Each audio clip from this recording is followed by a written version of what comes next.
not only have they opened up an opportunity for me, but for the other girls as well.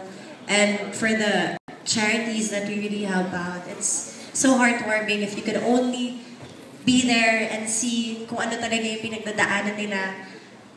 I'm sure you would give your, like kami, we're dedicated. We're dedicating our whole lives to this. It's only the start of it, but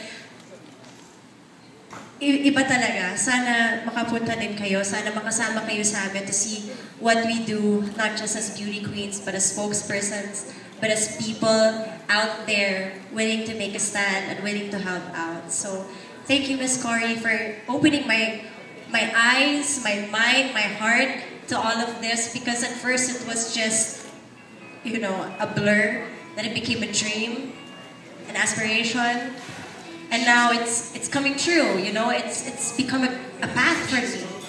It's become the start of a new era in my life. And I think that goes the same to say for the princesses as well, and even the girls that joined the pageant, you know, no matter how they fared in the pageant, I think their hearts are the same as mine right now.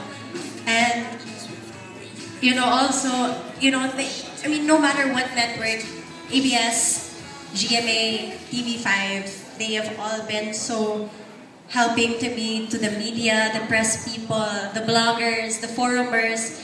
Everyone talaga is full support, and the unity that we all have there, no matter where you come from, is what melts my heart actually. Because you rarely see these people coming together for one thing, and who knew it would be a beauty contest, and a beauty contest at that with such a good cause. So it's really overwhelming for me to witness and to see in my everyday life. And here I am rambling. I could go on for hours and hours talking about how thankful I am, how happy I am, and how excited I am. I'm so excited. Like, all the emotions are bottled up. That's why they all just rambled out today. And you know, I don't get to tell the princesses this all the time, but I'm so thankful that I have them there, because they're so supportive of me. Even the princesses and Queenie, of course, our Miss World Philippines last year, they're so supportive, and I'm really thankful. I don't know how else to say it, but